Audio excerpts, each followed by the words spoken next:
You're good.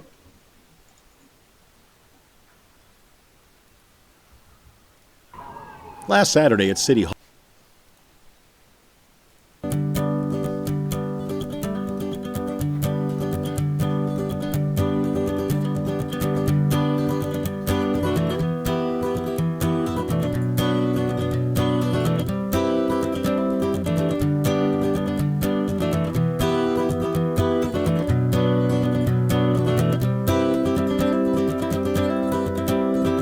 Today I looked outside at a nation I call mine. It's given me a good life, it's treated me just fine. And though I'm living happily, I feel a sense of shame, knowing that so many could never say the same. I'm just another person, there's no power I can claim. How could I make a difference? How could I make a change? But now we have an answer, a man to lead the way. He's here to save our home, and Bernie is his name. That's why I feel the burn.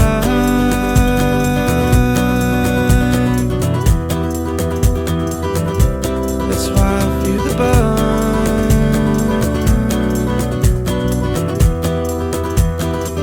Oh, that's why I feel the burn.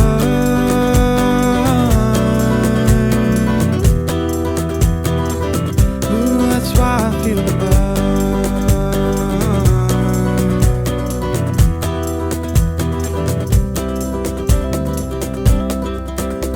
We say we're an example of how the world should be, but we still have kings and castles and peasants at their feet. And now we're just a country always hungering for more, with the rich still getting richer and the rest becoming poor. So Bernie came to tell us that our system is corrupt. He'll stand up to the big banks, he's gonna break them up, but he can't do it alone, and that's where we come in. So let's stand with Bernie Sanders, cause the world needs him to win. That's why I feel the burn.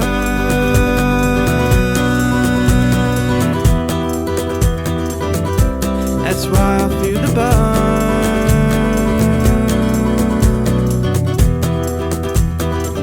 Oh, that's why I feel the burn.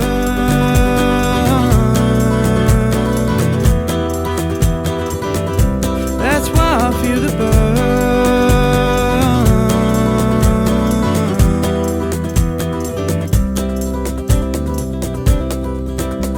We drown ourselves in issues, too many to discuss, but there's one we can't ignore, cause it won't wait for us. To put it plain and simple, our earth is very sick.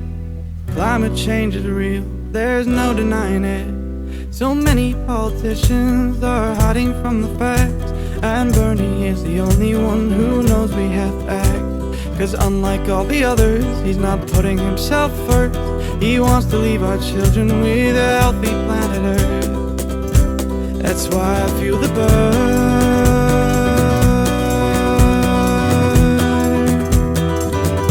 That's why I feel the burn.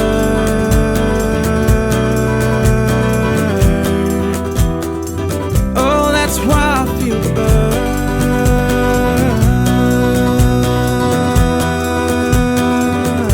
That's why I feel the burn.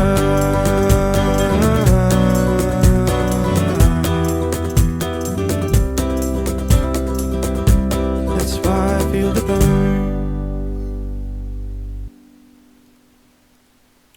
Hello, hello, hello, and welcome to another episode of Project Sanity. I'm your host, Richard Green, and I'm here with co-host Nis Peterson, and just want to welcome you all to another episode of Project Sanity. Just to give you an idea of what today's show is going to be about, we're going to be taking a special look into California politics, taking a look at the Break Free event in California and as well as nationwide. We have some special interviews from a citizen journalist, Dave Conan, who will be joining us later in the show. And in our ending segment, we're going to be taking a look at journalism and digging into it a bit more, figuring out what its history in the United States looked like, and what are some significant events that we often have reference to, but don't necessarily put in the context, or put in all the context that we could. And so we're going to be doing that. First, I just want to say hello and get Nis in here and welcome you all, and definitely cover anything I already missed, I'm sure. So here we go. Here's Nis. Well, thank you, Richard, and thank you for putting together this show. And I gotta say, it's been interesting. I'm in Ipswich, outside a small town outside Boston, in Massachusetts, and it's been a challenge to set up Wi-Fi and do research while away from home, but I'm learning on the go, and I think we're going to have a kick-ass show for everyone today. Yeah, I had some issues on my side with my monitor springing to life right before the show, so that messed up a lot of our settings with the software we're using. So I apologize if anything seems weirdly out of skew. It's something I missed in the 30 minutes that I was prepping both to come live and to make sure everything's fit right. So Nis, I won't interrupt anymore. You go ahead and give us some headlines. Okay, so today in the news, we are gonna touch on both international and domestic news, and I'm gonna start with legislation that's been passed and some that's trying to be passed. So to start off with good news, the Illinois Senate approves a bill for automatic voter registration. This was brought by the Chicago Tribune earlier today, and it is a good first step with regards to avoiding any, shall we call it, shenanigans vis-a-vis actually getting the permission to vote. If my screen shakes, by the way, it's because I have this plastic makeshift table that my computer's on. It was the best I could do on short notice. So I'll try not to move around too much, which is hard when you have to steer a mouse. So it's a good first step towards avoiding the well, let's call it what it is, the disenfranchisement of voters, which has, up until this go-round, primarily been targeted at people of color, blacks, Hispanics, the voting groups that goes against the interest of those who seeks to keep their seats. So while it's by no means enough, it's by no means the end of the struggle, because as many people can talk about from back in 2000 election in Florida, even though you were registered to vote for the general election, you all of a sudden was removed from the rolls because the state claimed that you had priors, that you were a former felon, and thus you could not vote. And then when you cleared up the mistake after the election, it of course was a happenstance and a mistake, and it won't happen again, and we're terribly sorry. And then 4 years later, it happened again. So it's a good first step. Now let's take the next. In other news, in Oklahoma, the legislature has passed a bill making it a felony to perform abortions, punishable by prison with between 1 and 3 years in a state penitentiary, to be associated with an abortion, to perform it, to aid in it. And I know how people have talked about, oh, the Republicans are shooting themselves in the foot up by holding up the nomination of a Supreme Court justice. But how are you going to bring this to the Supreme Court and actually get a ruling? This will actually be the law of Oklahoma until the Supreme Court is reconstituted so that it can have a majority vote. Yeah, so that is very bad news for the people in Oklahoma. And yet another measure to take away already established rights of people. To bring it around to the election, the U.S. House of Representatives have voted to restrict Confederate flags in national cemeteries. This law prohibits VA cemeteries and national cemeteries to have big flags, Confederate flags, flying over the cemetery, and it prohibits big flags flying over mass graves, but it does not restrict or prohibit the small Confederate flags that you sometimes see in front of the individual tombstones.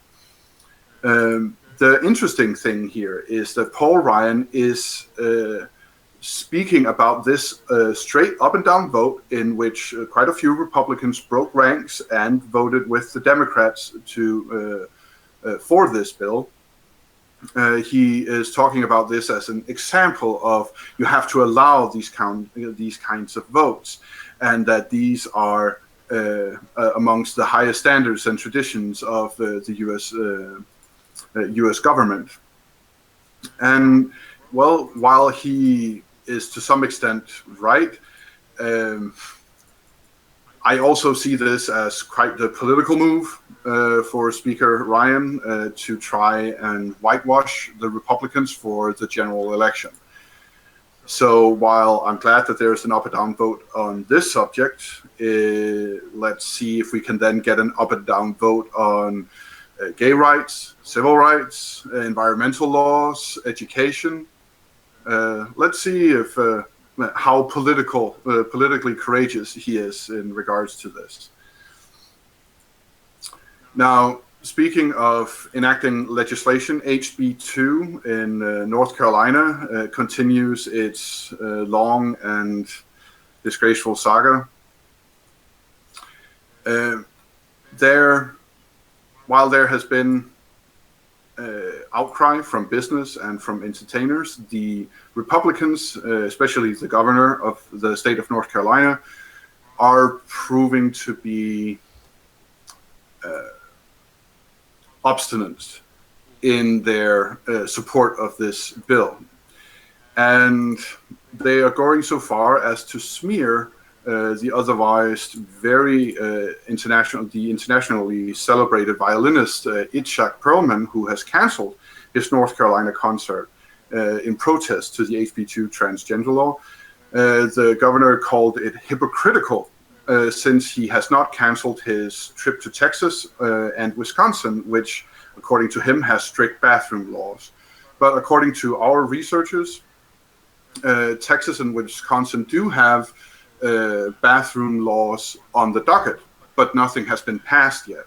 And there are already movements and efforts underway in both those states to try and stop those laws from being passed.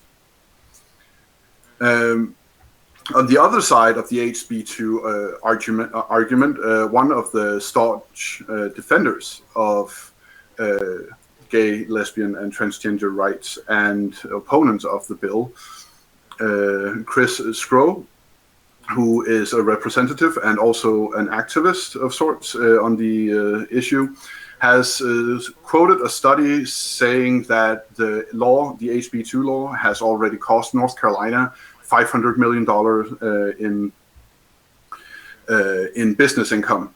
And PolitiFact, who are usually quite good about this, states that this is straight false, that even the study he's quoting does not agree with him. The study says that potentially North Carolina can lose $500 million in business economy, but is nowhere near that number at the moment. That is not to say that they are not losing heavily in businesses. There are already movie productions from, among others, Hulu, that has moved out of town, and PayPal, who was about to start a business there with over 400 jobs, has pulled out completely and thus effectively cost 400 jobs from North Carolina.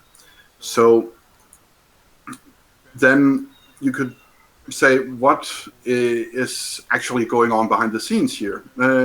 Well, in the New and Observer, they have gotten hold of emails from not just HB 2, but from last year, when there was a law on the docket concerning religious rights, in which Disney sent a mail to the legislature, the the speaker and the governor, saying that they would pull their business from the state if this law was enacted, and they did not enact the law. Now, when PayPal announced the plans, they announced concerns over HB2. They tried to say that, oh, but the law allows businesses to do whatever they want with their toilets. And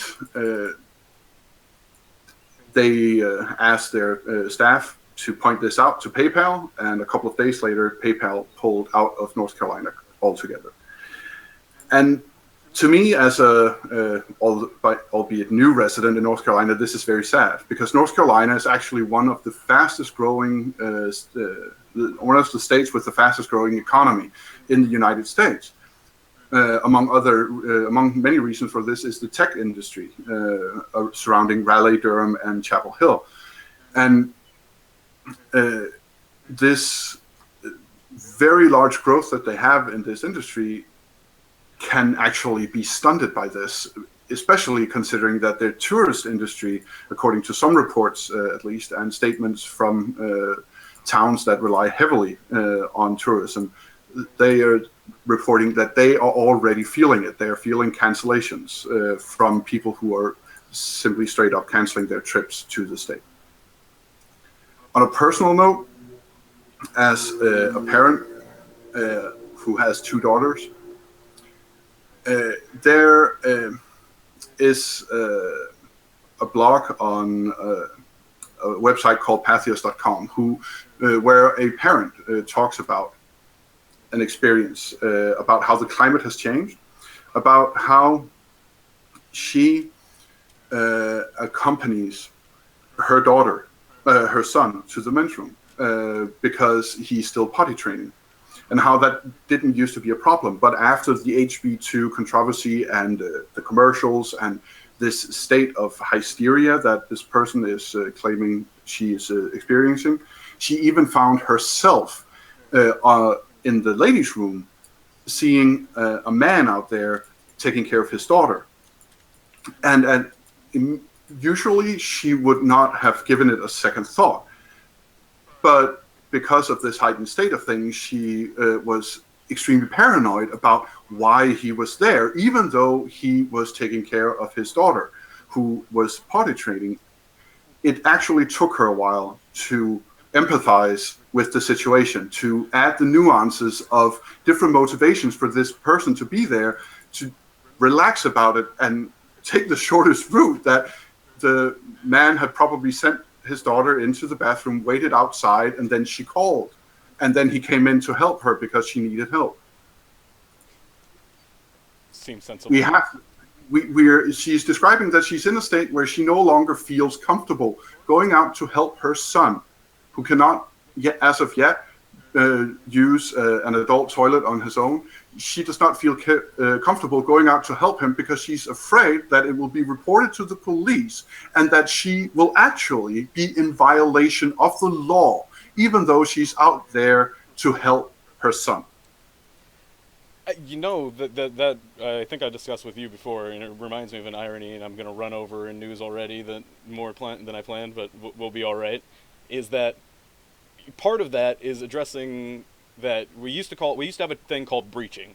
What breaching meant was, up until a certain age, boys wore dresses because of the complications around the complicated fastening of early pants and jeans and stuff like that. And so it would take time for a kid to learn how to do that, and as a practical course, people just put them in basically like nightgown-ish type attire, so that and it also had lots of issues of people wearing them, some people wearing them long into adulthood for other reasons of not wanting to take on some of the other responsibilities that came along with being breached or by wearing pants or whatever.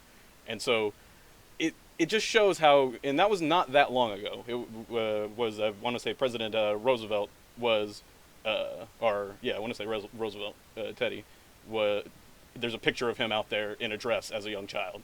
And it's how we can change so dramatically to where, you know, we're going to write a law that's going to make it very awkward and complicated for a woman like that to deal with a situation like that for her son.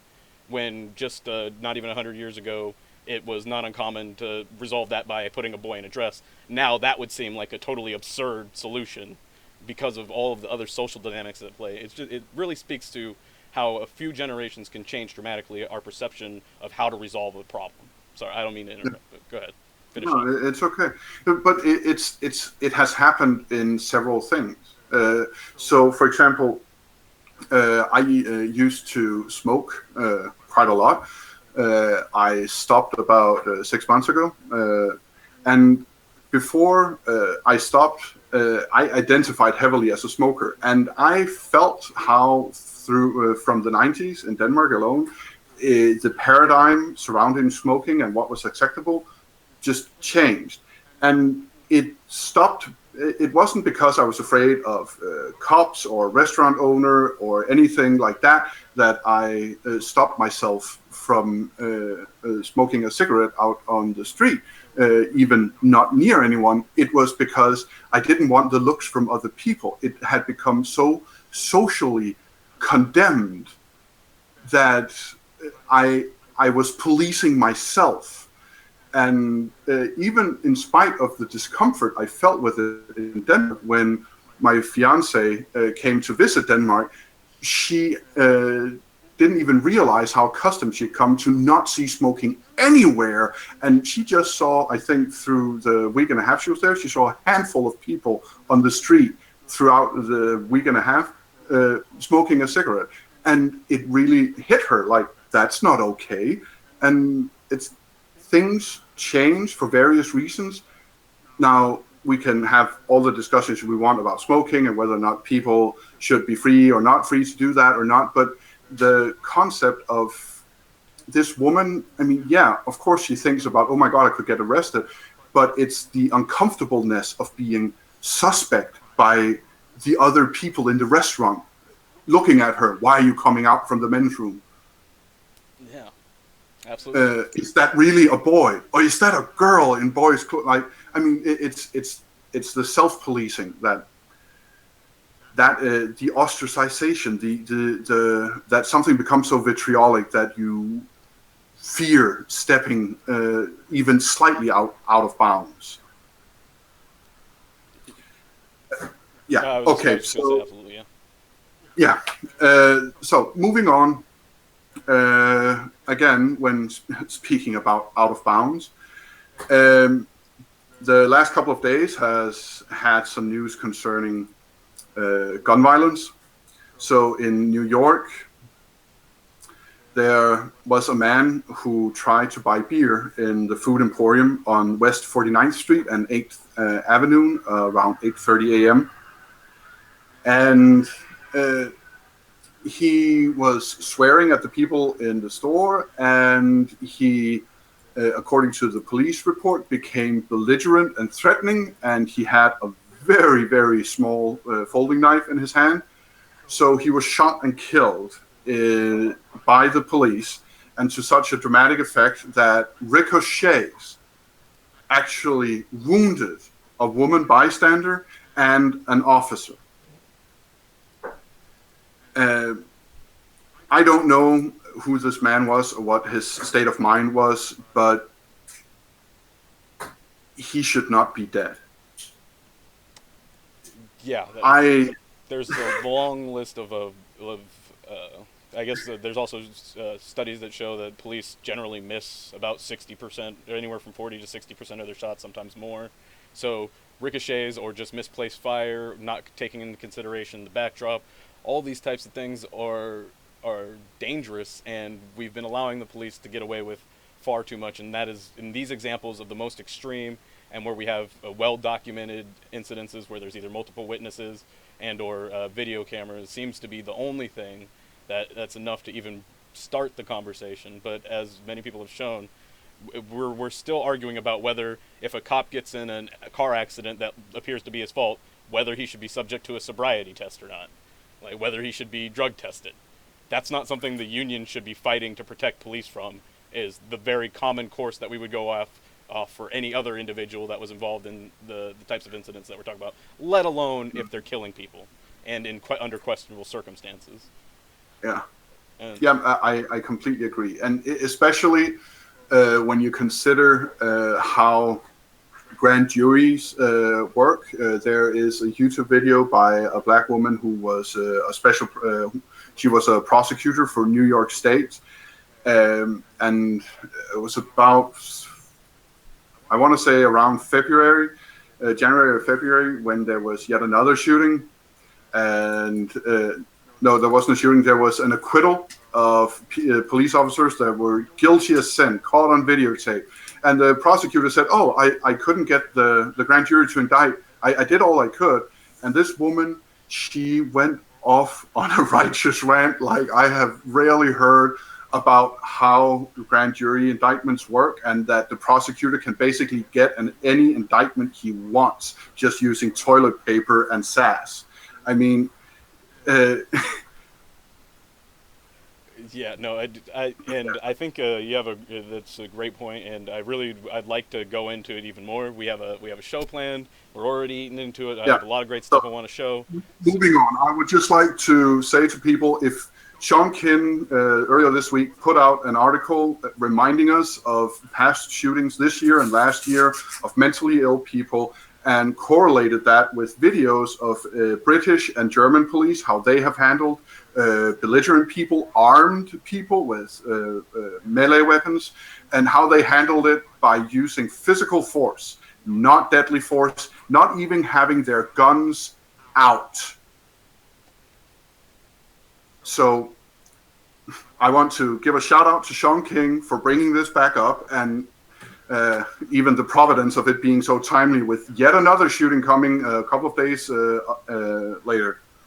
Yeah, unfortunately, they're too frequent, and the timing a little too easy to hit, I think. And there's a large point to be made about how other police forces resolve these things, and oftentimes the most common excuse I've heard from the police side is, well, they could be armed with a gun, this, that, and the other thing. But oftentimes what we're talking about is a specific incident like this, where we know what they're armed with, what they viewed as the threat, what they are saying they viewed, and the inconsistencies between what their first take of the story is, and then when either more evidence arises or people point out that doesn't actually make any sense, that the changes in stories is one of the big things I think that doesn't get enough attention. I mentioned it in the Walter Scott case, or in the Skate case down in North Carolina, where he was actually charged with obstructing justice, basically on the idea that he had falsified his police reports, which does not happen often enough in times where that is one of the few things that we can blatantly prove.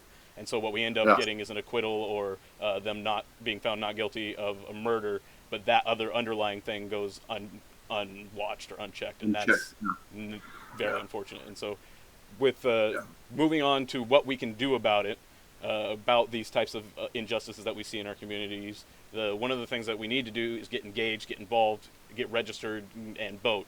And Dave, who I mentioned earlier, and has been interacting in chat a little bit as Feel the Burn TV. I would like. Go ahead. I would like to say, not just vote. Vote is a thing you do every 4 years for the federal and every 2 years for a city. Vote is not enough.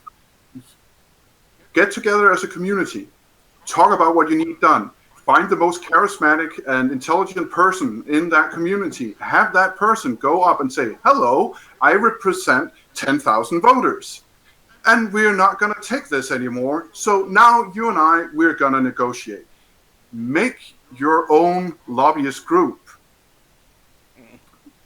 Empower someone in your community to become a power broker on your behalf. A person that lives where you live, a person that you can hold accountable, a person that will not take any decision or reach any agreement without having first sold it or presented it to you, a person who will be your honest arbiter with the politicians or even the bureaucrats who are in there. So to round off the news segment, check out Sean King, who also has an article up on Symone Marshall, who unfortunately, because of our time constraints, I won't have enough time to go into detail about. She was injured in a car accident. Instead of being driven to the hospital, she was put into city jail where she died. She pleaded for help, and she was on her phone with her sister, and her sister called the jail and asked for help, and they refused giving her medical attention, and she died for no reason. This happened in Texas.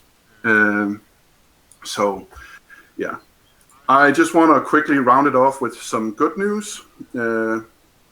In Germany, some good international news for once. In Germany, earlier this week, last Sunday on May 8th, they had so much sun and wind energy that for a brief moment, they had 87% of their country's total energy coming from solar and wind, and they generated so much energy that the energy company had to actually pay, not a lot, we're talking cents, it would only get deducted, but they actually, in principle, had to pay the citizens, the users of the energy, because they paid so much, they generated so much, they sold it outside their country, as most European countries do. And yeah, so that is actually some good news on at least the environmental front. And another good piece of good news internationally is that Google is appealing a French court order to send, that they are ordering Google to censor right to be forgotten links on a global scale. And they are actively fighting that. If you've heard about net neutrality, that's one thing. Right to be forgotten is a movement who says, if you make a mistake on the internet, when you're young and dumb or just by accident, you pay for it the rest of your life because links don't die. And Google is actually thinking that, well, that's not a bad thing to be able to, that people get to forget that things happen after some time. Not that there won't be a permanent record of it, but just that it won't keep popping up in suggestions. And for some reason, France is fighting this. So if you think it's a good idea, if you've ever done anything stupid in your life and it's out there on a video, go check out this case and help see if you can do anything to help Google set a precedent for this to not become a precedent. That's all for our news, and I would like to pivot it to our citizen journalist, former BTV colleague, and all-around good guy and technical producer, Dave Conan, also known as Feel the Burn TV. You can also find his own channel on YouTube. He has put together a very nice package for us from the Climate March in LA. And well, first, Ness, what we are going to be going to is just a little bit of a voter registration package that he put together. I think he was out there trying to get people, we know that voting is only a part of the process. One of the things that you do once you get organized is get more people to vote so that when you can turn that 10,000 voter number into 15 to 20 to 100,000, and that you can build those movements. And in order to do that, people have to be able to vote and they have to be registered on time. And one of the things we like to do is remind people about that. So, but we have a package put together by, like you said, Dave, and we're going to go ahead and run that. And on the backside, we'll have Dave come on and introduce himself and give us a little bit more about what we saw here and then what we're going to see in the Break Free package. So with no further ado, I will lead us into that. It's been just about a month since the Los Angeles headquarters for Bernie 2016 opened its doors near the corner of Hollywood Boulevard and Western, deep in the heart of Clinton's superdelegate country. Now that it's all up to California, Chella and I thought we should drop in for some volunteer training. When the office opened, there were about 300 burners that came out, and there's something going on there every day between now and June 7th. But we came in early last Sunday. Way early. We even beat our volunteer coordinator. Awesome. Early Monday morning, we made the trek down to Norwalk to cast our ballots and pick up voter registration forms. This is the most historic election of our lifetime. Thank you very much. Thank you for all my Remember, bazillion vote early and vote often. You almost left Voter registration forms. Thrilled to be able to vote for our candidate early and armed with hundreds of voter registration cards, we made our way to the beautiful campus of Glendale Community College, ready to register hundreds of students. What do you think? I think I'm moving to Canada. Nobody cares. Nobody wants to register. Registered to vote? Yes. Very good. Know about Bernie Sanders? Oh, of course. Excellent, excellent. Of course, of course. And if you Can you want read to vote, my name actually? Because I don't yeah, want to get it wrong. Movales. Oh, damn. Movales. Okay, see? That's why. Oh, okay. Sorry. This poor young man, they keep getting his name wrong. He keeps trying to register, but they keep getting his name wrong on his ballot, so we're making sure that happens. Chella started to feel a lot better after she registered a handful of millennials all ready to vote for Bernie Sanders. Registered to vote? No? We then made our way back to the headquarters to drop off our completed voter registration forms, where things had certainly picked up. It's a big deal, and if anybody else in your house can go pop down to the office, you know you're right near the office, right? Now, I don't really want to move to Canada. Yeah, it's at 5500 Hollywood Boulevard, which is Hollywood and Western. So do me a favor and get down to that Los Angeles office and do whatever you can to get Bernie Sanders the nomination. Don't forget, the deadline to register is Monday the 23rd. Peace!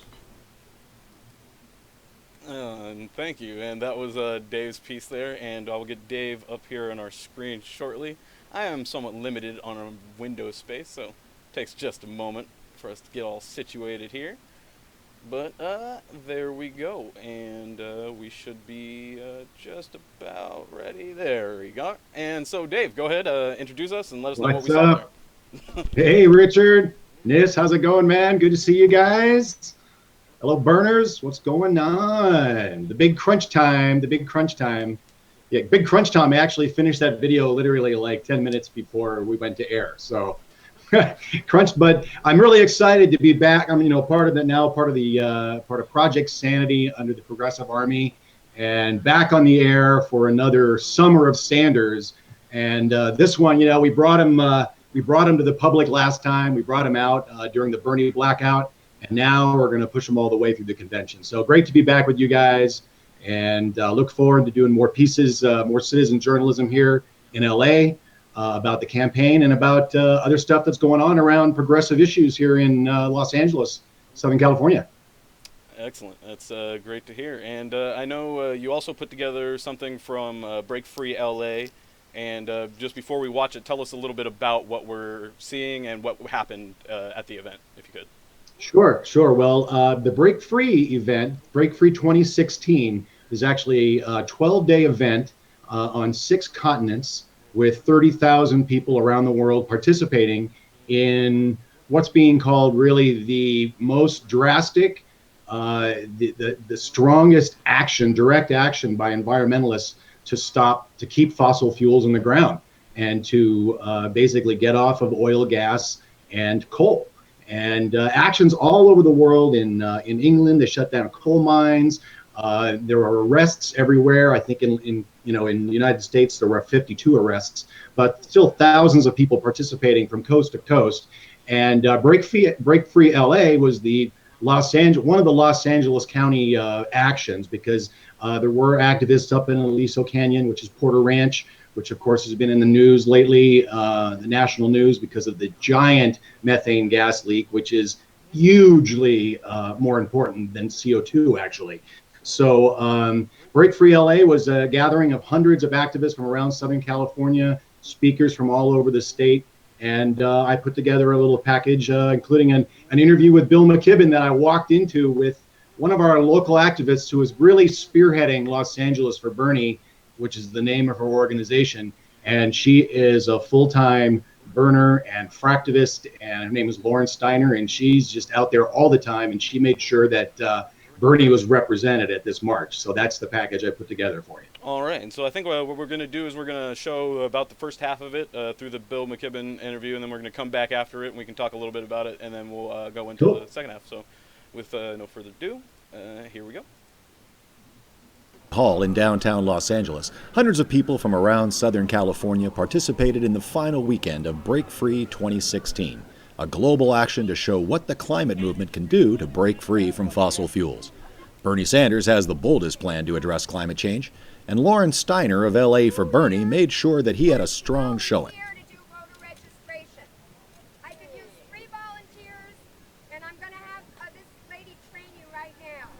Lauren is a fearless volunteer and activist with more energy than Bernie, and she knows literally everybody. Dave, you want me to do an interview with Bill McKibben? Absolutely. So this is Lauren Steiner with Los Angeles for Bernie. I'm here with Bill McKibben, who needs no introduction because he was the one that brought global warming to the world's attention with his book, The End of Nature, back in 1989. Bill is here to speak at this big climate march, the Break Free March, and I'm here to talk to Bill about Bernie Sanders in particular, because I know that Bill has endorsed him. Bill, what do you want to tell our viewers about Bernie Sanders? Well, you know, I always got to help introduce Bernie the day that he launched his campaign in Burlington last summer. And I don't think anybody, maybe even including Bernie, thought back then that it was going to turn into quite what it's turned into. Really the most remarkable political spectacle of our time. And I think the most beautiful thing about it, and the thing that's truest to Bernie as a man and a politician, is the slogan that he's been using, "Not me, us." That's the most beautiful political slogan of my lifetime, you know, and it's exactly what he believes. He's a movement guy, and around movements like climate change, he's been there absolutely from the beginning, completely stalwart, the person we could count on over and over and over again. Great. Well, I wanted to let you know that here in Los Angeles and here in California, we've been working very hard since 2012 to get a ban on fracking. I worked, you might be interested to know, with the Republican mayor of Beverly Hills to get that city to be the first city in California to ban fracking. And since then, we've had a couple of counties and another city. Carson just did it. What would you like to tell the people about the importance of continuing to work on these local fights even after this campaign is over? So one of the things we're learning, of course, is that all these fights, the environmental fights, are all both local and global at the same time. And so the people who are managing to ban fracking wherever they're doing it, close to home, in their state, in their town, in their county, they're doing a good thing to defend where they live, and they're also doing a good thing to defend the planet that we live on. We can't control climate change if we keep expanding fracking and natural gas and oil and everything all over the place. It really is time to keep it in the ground. Great. And I want to invite you, we're doing a fracking rally up in Kern County on Sunday, May 22nd, because they're fracking right in the farm fields there. And 70% of the farm workers' children are going to school with inhalers. So we're going to have a big rally there with environmental justice activists. We're hoping that Bernie can make it. We don't know his schedule until 2 days before, but we'd like to invite you, and thank you for all your work all these years. Thank you so much. And the stuff that's going on in Kern County is just absolutely emblematic of what environmental justice is all about. Great. Thank you, Bill. Thank you. We've learned one thing from Keystone and from all these other fights. It's that when we fight, we win.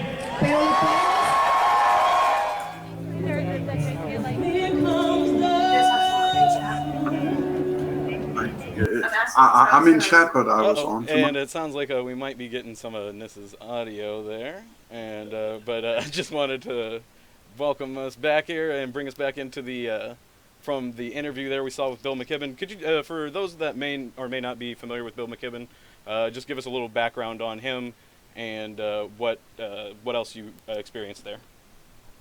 Well, of course, Bill McKibben, for those that don't know, is the founder of 350.org. Which I was going to ask him actually if he's planning on changing the name, because we're actually over 400 parts per million. But 350 parts per million is the number of the saturation of carbon in the atmosphere, I think, pretty close, what that is, that basically will keep us at a certain temperature and won't push us over the edge. Well, we actually blew by that within the last couple of years. So the climate disaster is accelerating, and Bill McKibben has basically been the spearhead. He is, of course, an endorser of Bernie Sanders, and his organization has spread throughout not only the nation but the world. And really, all the environmental activists that were involved in this in Break Free all around the world are basically just fed up. We understand that this is a critical time, as Bernie does, and they chose 2 weeks out of the year to make a massive action around the globe. And there were a few hundred people there, I'd say even under 1,000, but they were very vocal. All of the communities that are being affected in Los Angeles. I mean, we're basically a mile and a half from where we were in downtown LA from an active oil field underneath Belmont High School, which if anyone's familiar with the Belmont High School issue, it was a high school that was stopped building because of the off-gassing that was going on by these wells. And there is, if you go to the site where you can find all of the fracking wells, you'll see this long stretch of black dots that run underneath between the 110 and the 10 underneath Belmont, of these wells that are owned by all these different companies that are fracking and oil wells. So the LA basin is being fracked, it's being drilled. All of Southern California, Porter Ranch, the off-gassing that was going on up there, it's still, people are still getting sick. So it's enough is enough in more ways than one right now in this political season. And environmentalists, that's what they were out for on Saturday and all over the world. So it was a good thing to see. The music was great, the speakers were great, and hopefully this continues. This puts the fossil fuel industry on notice that we're not having it anymore, and it's time to get off the fossil fuels. And Bernie's got the strongest plan to do that, so it's one of the reasons I support him. Yeah, I think that's a very important point you bring up about Bernie's platform and being very strong against fracking. And I noticed the term off-gassing. It sounds very not that bad, but what you're actually talking about is just poisoning both the people in the immediate area and causing significant long-term environmental damage to the atmosphere. And it's because it's well, visible. one of the things that really stuck with me is that several years ago I found about this study, because one of the things that the natural gas industry says is, well, yeah, it's good for the environment and it's good for the economy because there's only this much loss at the well as far as leakage. Well, they're completely lying about how much leakage there is at these wells. And some of the wells around Los Angeles are actually leaking so much natural gas that they are reaching explosive levels. So, the entire LA basin could go up in a giant natural gas explosion at some point if these old wells that are decades old wells with concrete that are busting, and we don't need any more earthquakes. We've got plenty as it is. Oklahoma has taken over as earthquake capital of the United States thanks to man-made earthquakes and fracking. So we're done. We're done with it, and hopefully the oil and gas industry will figure it out. Yeah, and it's probably going to take putting in representatives and elected officials that are willing to hold them accountable.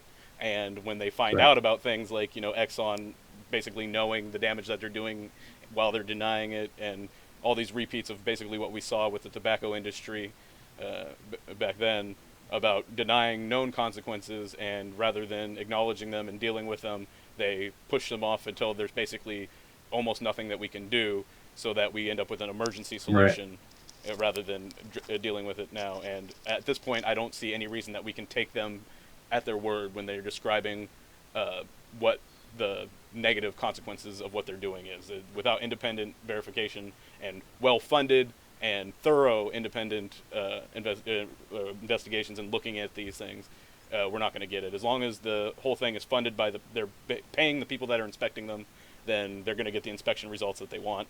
And then when they do get the negative ones, that they end up going nowhere and dying off into the paper netherworld, then that's also what ends up, what you said, getting to the point where it's literally near combustible at this point. That an mid-air detonation of a device could actually combust a significant portion of the atmosphere. Right. And things like, we can't wait till it gets that bad for us to do things and to be motivated to go out and participate in these things, to let politicians and the elected officials and the private industries know that we're not going to put up with it, that you're not going to continue being able to do this, and we're bringing it to an end whether you like it or not. And so, but it takes a lot of people getting active and motivated, and you have to look and seek out the information about these types of things, because the mainstream corporate media isn't going to present them to you. That's why you probably have only seen limited, if any, coverage about any of these things, and usually in the traditional, people had a protest, isn't that cute? Like, move along now.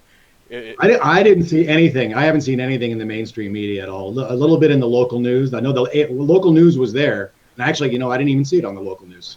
So, I don't think anybody covered it. But it's pretty. I mean, globally, it was small in LA, but globally, there were people shutting down bomb trains. These oil trains that are going through towns, that are going through neighborhoods, that are just they're ready to explode because they aren't in the gas trains. They aren't made for traveling on trains, and there's like a layer of gas that sits on top of them, and they're basically traveling bombs, and they're going all over the United States from a specific point to ports, and it's just a matter of time. We've had already plants and things in some states blowing up in Texas, and that's happening more and more. But it's one of these trains or one of these ships that's going through a harbor that goes off, and maybe that'll do something. But let's try to avoid that, and let's get some people in. Let's get some down ballot people voting in, and some brand new Congress is one of the super PACs, quote super PACs that's coming out of this, a progressive PAC to elect progressive candidates in every race, and they've just started on their national tour, on their barnstorming tour. So it's that kind of thing that this revolution has sparked. But we're not done yet. We're not ready to just go to that yet. We still got a convention in July, so.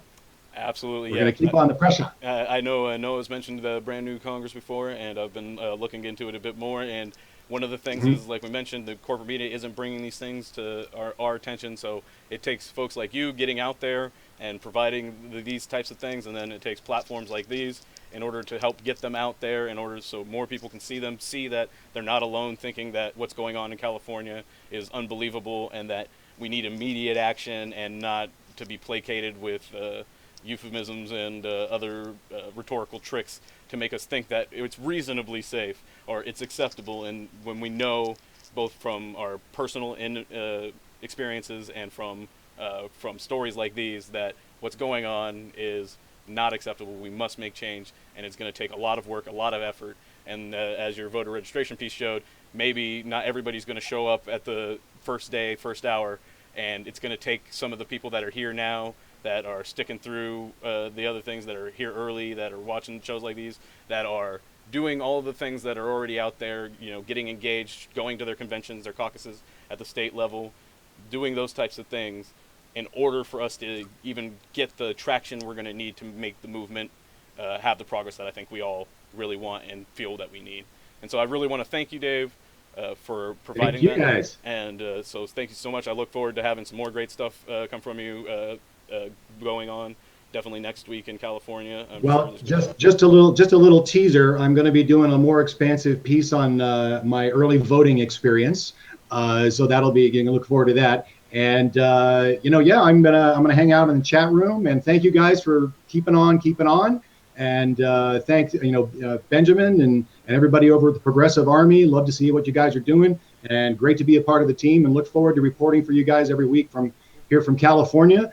With what's going on in the election and stuff that we care about here in the South and all over the state. Well, thanks again, and we'll probably have you come back on to say goodbye at the end. And just again, thank you for your piece, and I'll see you around. So very good. Hopefully, Nis is ready to come back with us now. I haven't been able to actually take a look here, and it looks like he is ready. So there's Nis, and so hello. Nis, while I just go ahead and get prepped, go ahead and let us know what, share some of your thoughts about what you saw there in that segment. Well, I think I pontificated on that last week quite thoroughly about fracking and the things that were shown to be happening in the documentary Gasland 2. Again, Gasland 1 is more of a tour of people's emotional well-being and what they're like. He's taking it from a personal perspective, but Gasland Part 2, he goes much more documentary. He takes a look at the hard facts, hard evidence. He gets a hold of a former engineer at Halliburton, and he shows how the protective wells that Halliburton produce for the gas companies, they fail at an alarming rate. So, but what I would like to plug here is more about journalism. It's more about what we're needing.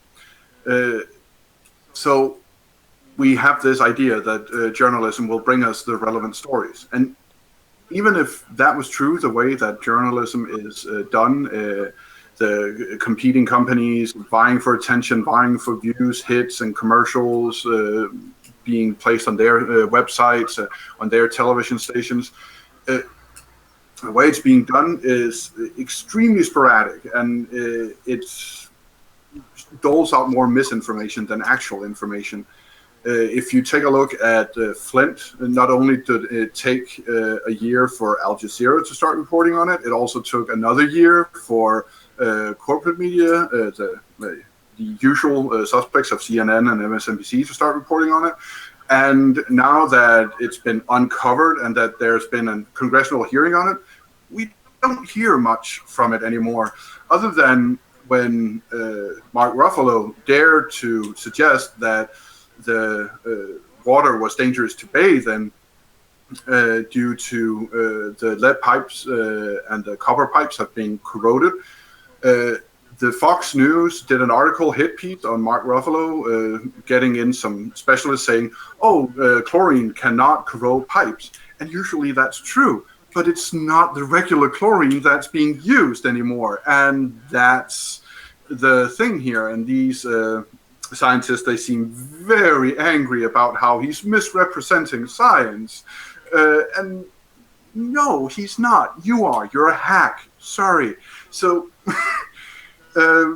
this is the way of journalism, that when they actually bring you real news, it's buried by scandals and Google hits and Twitter trends that are anything but real news. So you don't have to be able to do what Dave just did to become a citizen journalist. You don't have to put together a nice, professionally made package. If you're at a rally, if you're at a cause, if you're at a town hall where your alderman is lying through his teeth yet again, record it. Take out your phone, record it. Bring it to us. If we can, we will put it out. If our show can't, we'll ask Benjamin or Anoa to put it out as we build more shows into it. And we hopefully will be able to do this more days a week. We'll be able to give a broader platform for it. So you don't have to be a professional. We will help and assist you in any way we can, and we'll make sure that we are not putting anything false out there. And if we, by accident, put anything false out there, then we will do a retraction, not a page 10 below the fold out in the corner in letter size 4 retraction. We will do an on-air retraction straight into the camera if we get it wrong. And if you see us get it wrong, point it out to us. We love having a discussion and a debate. If you don't want to be on TV, if you don't want to record, if you just want to call out BS in corporate media or call our attention to stories, at the top of my Twitter page and my public, that is at Scandinavia, and my public Facebook profile, Scandinavian Perspective, there is a pinned tweet / Facebook post where there are 2 submission forms, links you can click, and you get into a submission form where you put the link in, you tell us a bit about it, and then you click submit, and then it goes straight to us. It's nice, easy, and simple. And we will give you credit. Thank you for reminding me about that and reminding us about that. That yes, now Project Sanity does have a way for you to contribute directly into what you see on the show. So if there is a story out there, whether it's something that you put together yourself, like Nis mentioned, either whether it's just recording something simple, or if it's just there's a news story that you think that really needs some more attention, bring it to our attention, and we'll do our best to try and incorporate it into our show. And then whether it goes into our show or whether we just suggest it to some of the other shows on within the Progressive Army, we want to try and get these stories out so that people are able to know these things and to see these things in real time or as close to the time that they're happening as possible, so that it's not separated by several months before we're able to find any sort of evidence or any supporting documents or anything related to something that people are experiencing that's we find needs to be highlighted. And so kind of on that note, there was some really great stuff this week on the Benjamin Dixon show and channel in general. Noah's show was great. Nick had a great interview with the author of Economic Hitman, and there was just so much great stuff. I could only pick one little piece that I wanted to pull out, and we've already eaten up more time than I planned, so I am going to keep it really short and abrupt, and hopefully just reference it in our deep dive going into journalism in the second hour. And for those of you who are wondering, Benjamin Dixon is coming up in an hour, and the link will be in chat, so just stick around and stay tuned, and you'll get that. Otherwise, I just want to mention what we're going to show now is a snippet from Benjamin's show with Professor Eddie Glaude Jr. He did an interview with him on Tuesday, I believe, and or Wednesday, and or no, it was Tuesday. And so in that interview, he discussed tons of great things. I can't even begin to try and enumerate or list them all out. If you haven't watched it, you have to go back and watch it when you get a chance. It's too great to miss. And I just know more people that are fans of Benjamin's show or our show or any of the shows on here. If you haven't seen it, you're going to want to watch it. And so just here's a little clip from it. And then we're going to go on, talk about it for a bit, and then go into our segment on journalism. So here we go. You know, what motivated you to, first of all, write this book, and what do you hope the outcome of this book will be? Well, you know, what motivated me to write the book was all of this talk about economic recovery, that we had turned a corner from the recession of 2008. And when I was looking at all the statistical data in our communities and in my family, I was noticing that people were still struggling, that our communities were in crisis. And part of what I was trying to do is to account for this, right? 240,000 homes lost as a result of the collapse of the housing market. 38% of African-American children are growing up in poverty. In my home state of Mississippi, 50% of those children are growing up in poverty.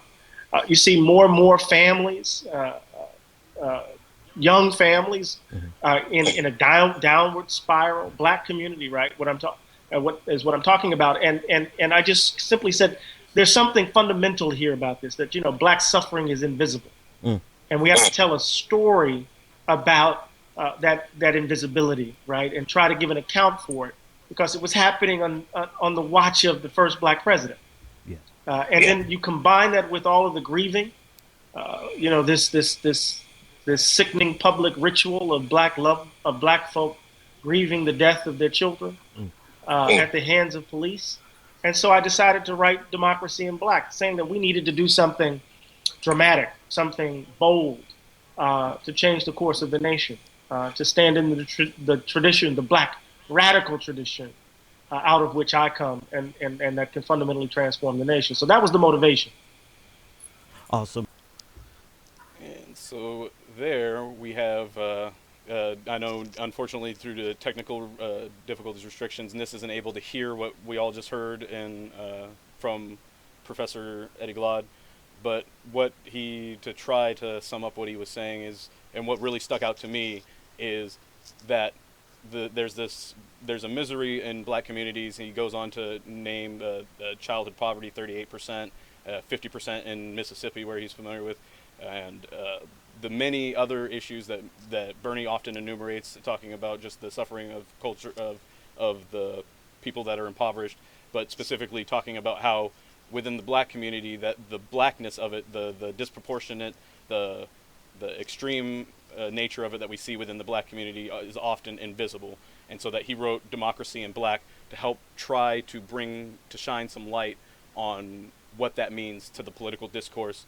And he goes on to talk about the political imagination, both of Black progressives and of the progressive movement at large. And there's just so much great stuff in there. If you haven't seen it yet, go watch it when you get a chance. It's great, and I can't praise that interview enough. And want to thank again Professor Eddie Glaude Jr. for helping Ben, or being on Ben's show, and Ben for doing that and making that happen. It was a really important interview for me personally, and so I think a lot of other people would gain from watching it as well. So that's it on that for now.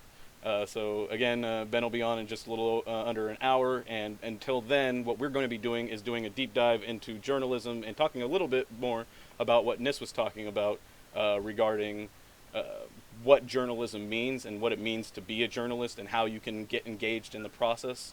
And before we go into that too much, I did just want to provide a little historical context of what journalism has meant in the United States so far. And in that line, one of the first things I want to mention is globally, the first newspapers or anything that would be, a document written beyond, the Ten Commandments, stone tablet, that's the kind of way that they were done. Is that, there was something was etched in stone or on metal or on a building or something along those lines, and it was like a public decree, usually coming from a government or a head official of some sort, in order to disperse information. Then that thing would get read by a few people. Those people would translate it through word of mouth, and that's generally how it existed from BC times, so far as we know on the historical record anyway. In BC times up until about the 1500s ish, depending on where you're talking about. In Europe, the press started to come along, but in many countries, it was essentially, again, still an arm of the government, in that it was used to put out propaganda, to make the government's argument to the people.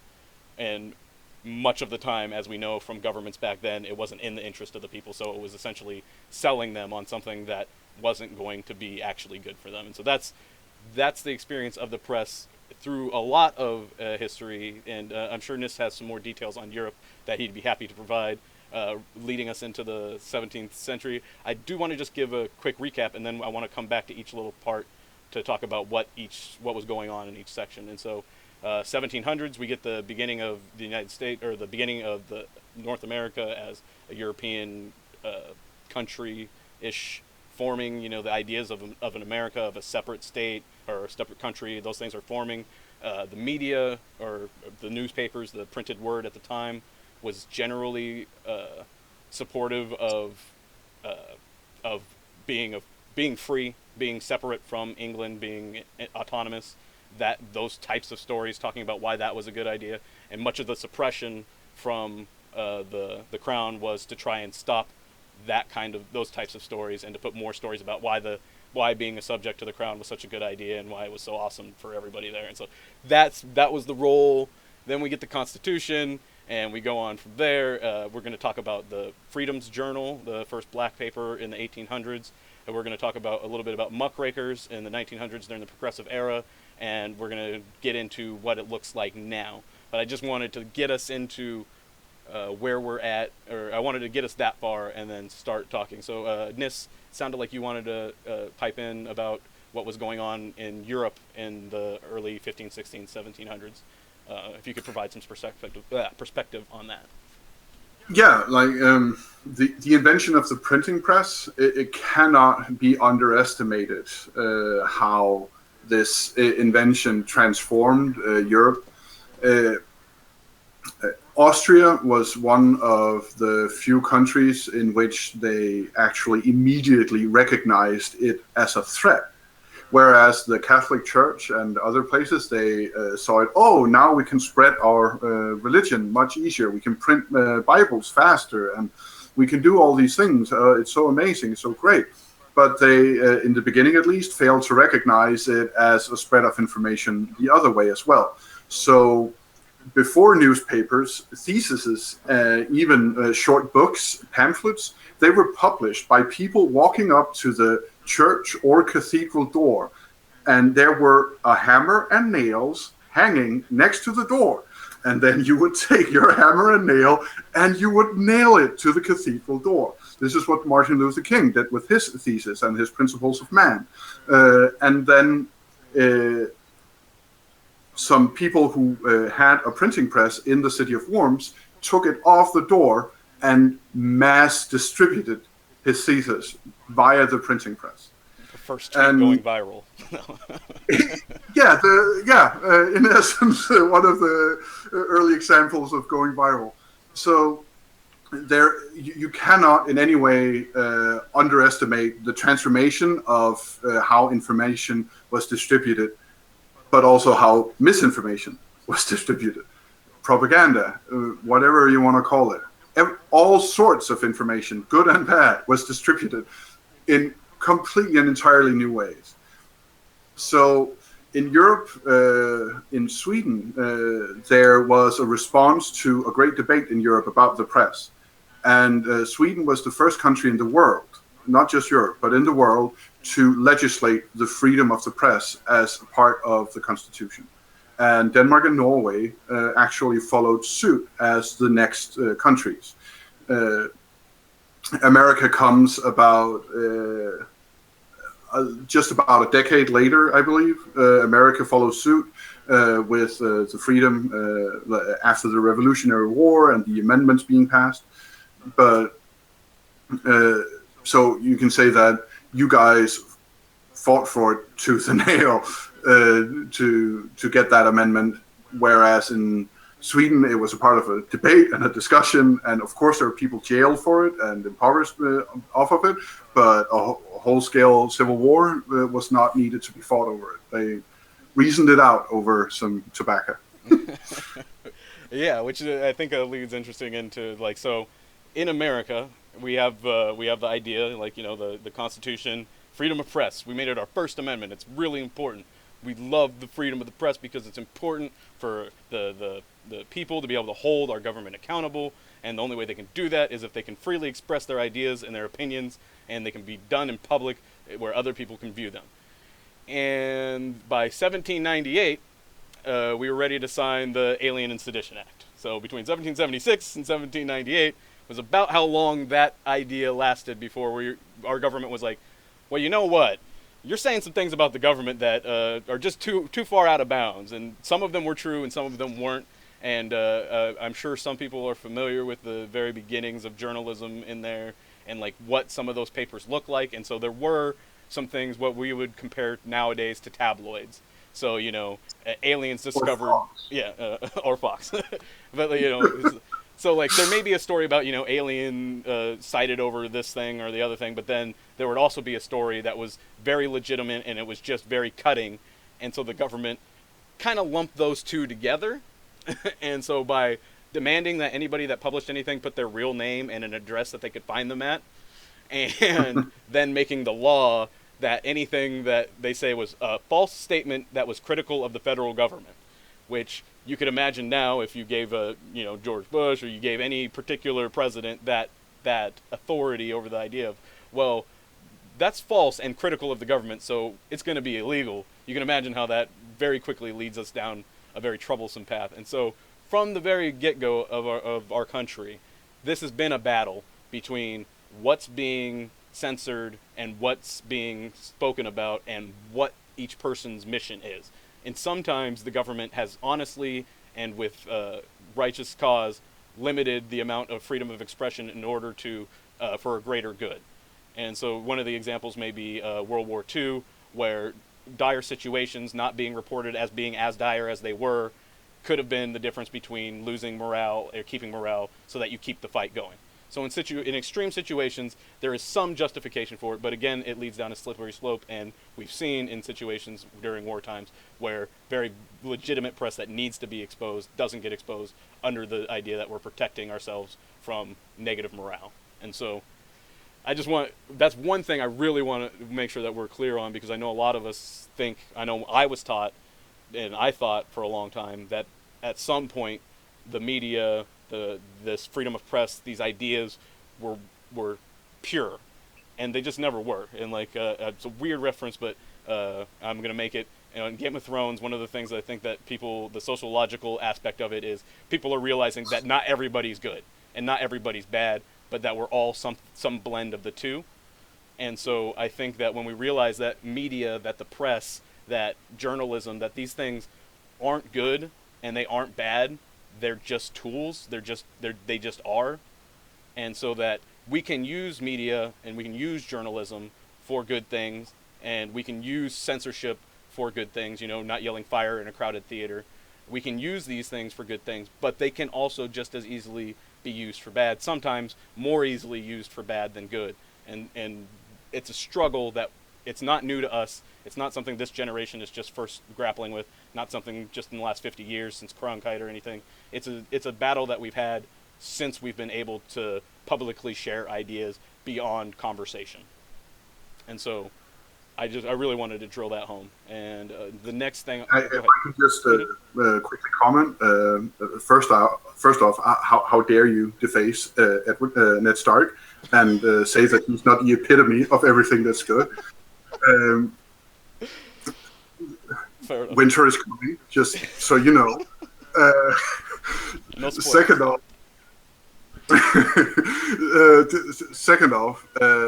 just a little tidbit of knowledge. Like you said, there could be some justification for it during war to preserve morale. Now, I would never condone that kind of censorship to preserve morale.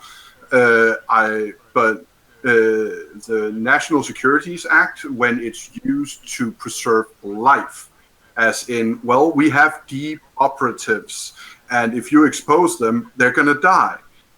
We can't have that. Or if you're going to expose our battle plan that you happen to find out about, then we die. So no, you can't. Like those kinds of situations, okay, I can somewhat get with that.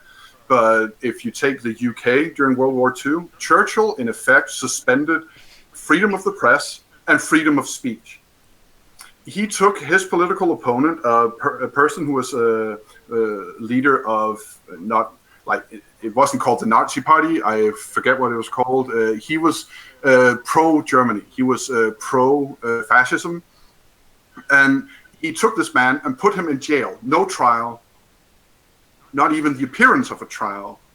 He was just taken out and put in jail, and no one knew of his existence or anything until after the war, when he was, of course, tried for treason. And the press just fell in line behind the government completely, and that's understandable when you suffered heavy losses and defeat, and you're an island completely isolated with a massive and enormously successful at this point enemy surrounding you. Yeah, you want to stand together. So, but still, it has costs. It sets precedents, like Trump citing the internment of the Japanese as precedents for not allowing Muslims to get into the country, and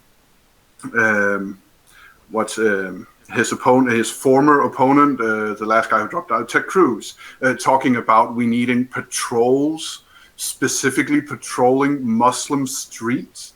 I don't even know what a Muslim street is. Like, are there carpets all over it?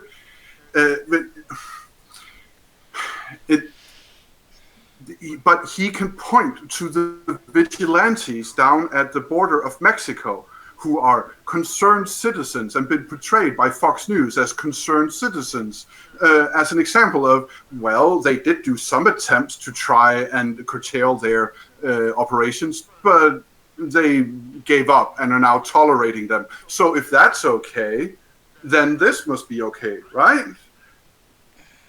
Yeah, no, I agree with you that the slippery slope and the gray areas become very problematic. And I think one of the things that was mentioned in the Eddie Glaude Jr. video, that one of the parts that I wasn't able to show, was just about how we have to really ask ourselves, what does it take to be good citizens in a democratic country? What are we required to do, and are we meeting those expectations?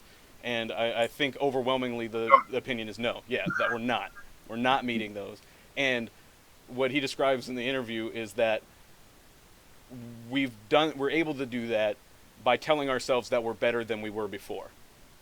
And essentially, and I'm condensing this immensely and probably not 100% accurately, so watch it if you want to know exactly what he said.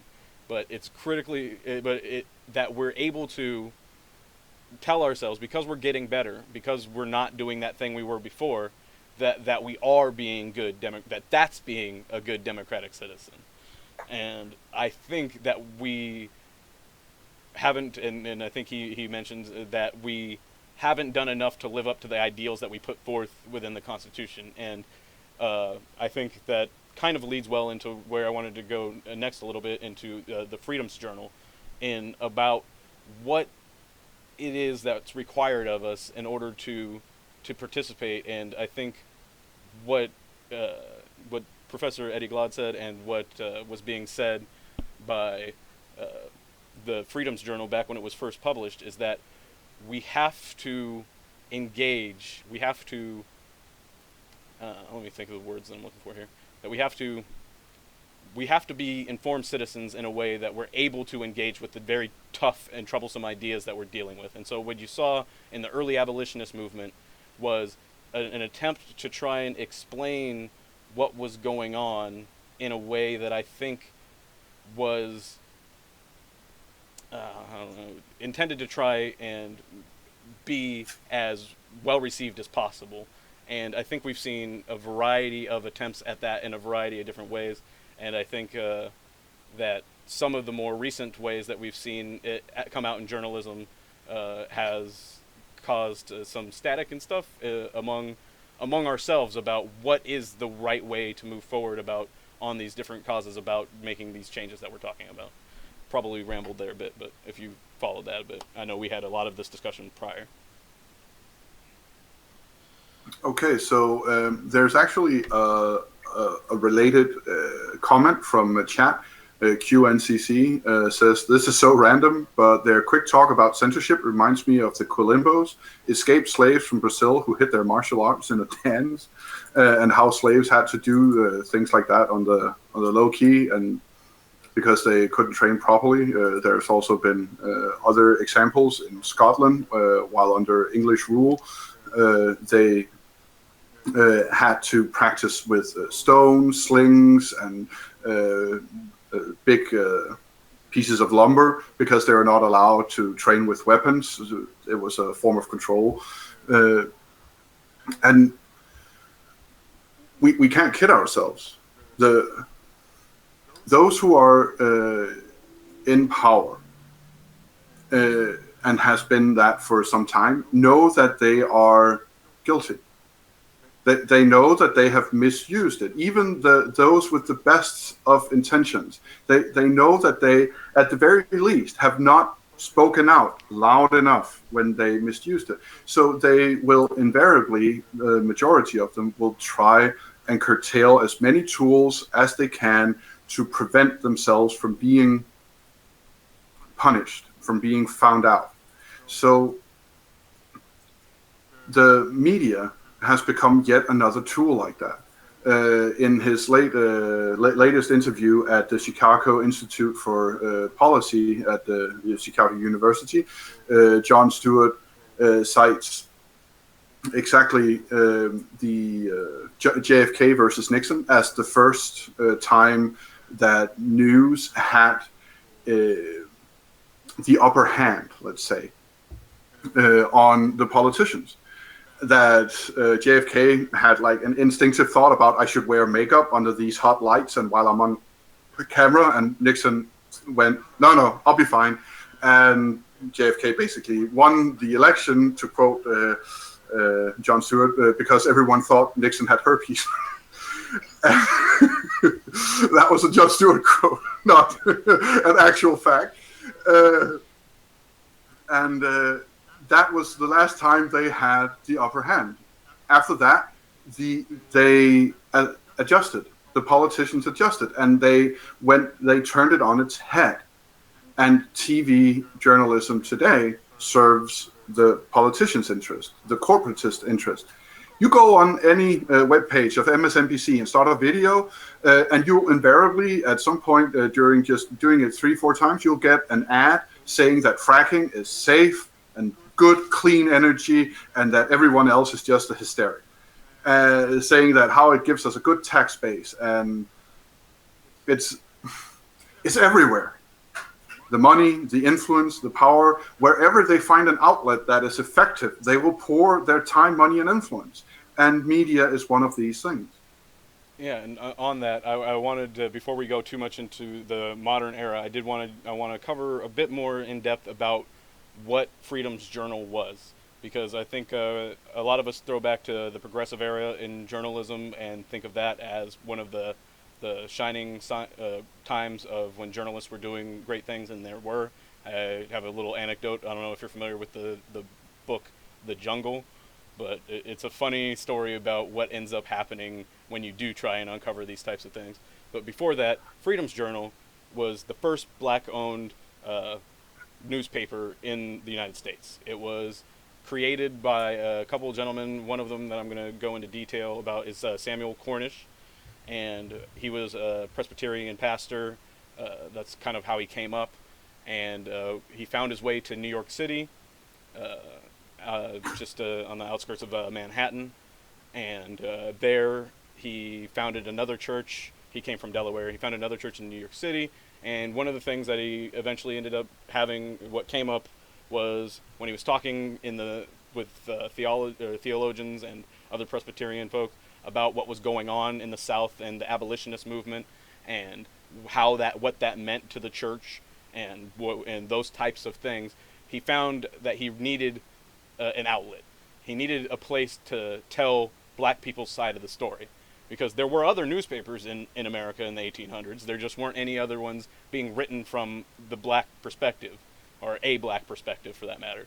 And so much of what you saw out in the media was essentially, and would be viewed by the black people at the time, as propaganda about sensationalizing every violent act that any black person does, about blaming them for things that they didn't do, attributing, characteristics, or all these types of things were just out as if they were fact, as part of the media, just as easily as the media would tell you what temperature it was going to be today. They would tell you what negative thing the black people in America are going to cause, and it was accepted widely.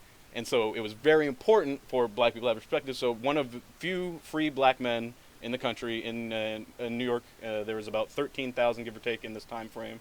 Depending on who you go for a source, you'll get different numbers. New York City will tell you it was about 2,000. Most black sources will tell you upwards of 10,000 in the 13,000 area, and during the 20s through 50s. And there was a rapid population explosion in New York too. So which years in particular black folks came in aren't exactly well documented in the 1860s and 1820s. Anyway, Cornish goes on, sets up the paper. It's reasonably successful, and with its success, he charges $3 a year for a subscription. That works out to about $75 a year in today's terms, and so it's a reasonably priced, about $5 a month, give or take $5-6 a month.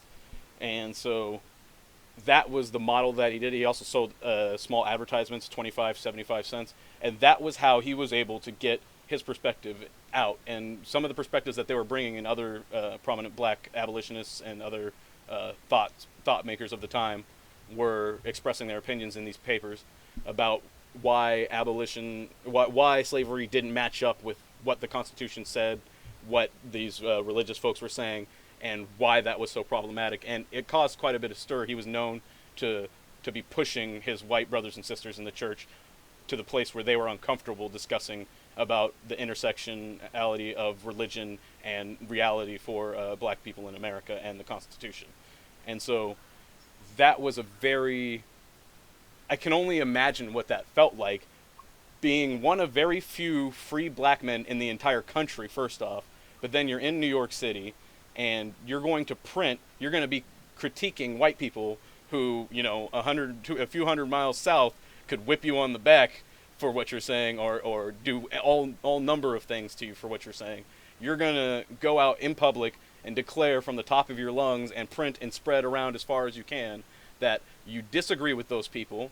Here's why they're wrong. And you're not only going to talk about why you disagree with the people that are holding the slaves, but with the people in the North that are allowing it to continue. And that is what that bravery that it takes in order to say to the people that you might pass on the street, what you're doing is part and parcel and part responsible for why they're going through what they're going through in the South, why people are enslaved. Britain has already outlawed this. Much of the world has outlawed this and has realized that what we're doing here is absurd. So the idea that we're both simultaneously holding our Constitution so revered and completely ignoring it for these segments of people is just totally unacceptable. And telling that to the people who would often say that, well, we're on your side. Why are you attacking us? Why are you attacking? We're on your side, man. And it's like, what? It's like, no. It's like what you're doing is a part of what is like by equivocating, by allowing the these anti-abolitionist people voices and to treating them as though what they're saying is reasonable and what these slaves are saying is unreasonable, that dynamic is part and parcel of how, and doing that when you're so tediously placed on what you have that it could be taken from you at any given moment is incredibly brave. And I think that also leads to me to what ends up happening later on in New York City, which is Seneca Park. And I don't know how much of our audience is familiar with Seneca Park and Seneca Village and the story of that and how it became Central Park. But a quick explanation of it essentially was one of the few free black communities in New York City in downtown Manhattan was located in part of where Central Park is. It was the largest contiguous group, and it was primarily black. There was an Irish immigration boom shortly before the park, before it became a park, where about a third of the population was Irish, but it was primarily black and a few other immigrants mixed in. And in that, what happened is, at that time specifically, there was 13,000 people, black people in New York, free black people. Of those 13,000, 91 of them could vote. So you had 13,000 people, 91 of them could vote. So much less than 1% of people were able to vote, let alone would, go out and participate. And this is, 1840s, 1850s in the United States, where we're supposed to be getting past a lot of these things, especially in the North, as far as free black people being citizens and being participants in the system. And so with only 10 of them, with only 91 of them, their voice was definitely being silenced. Among that, there was only 10 that lived within Seneca Park, which had a population of between about 250 people. And so 10 of those 250 were able to vote. And the state government decided that, we've been listening to these artists and these poets, and they've told us that a park would be really nice, a nice feature that would help make the community better in New York. So what we're going to do is we're going to turn this part of Manhattan into a big park. And in that process, the people that lived there were like, well, we like living here. That's what we like doing here on this land, and we think that we want to keep doing that. And through eminent domain, which some people may be familiar with, they came in and paid them for their land and kicked them out. They contested, and it was voted on democratically, but as you can tell, only 10 of 250 were able to vote, 13,000 black people in the state, and only 91 of them were able to vote in total. So when you see that these people didn't have a voice. They were silenced out of their democracy, even though since Freedom's Journal, about 40 black papers were being circulated in several states around the country. So they had their voice. They were speaking their voice the best they could. They were doing everything they could to try and make sure that their stories were getting out. But still, we have there in Manhattan that situation. And just to kind of put into perspective what that means long term, why does that matter now?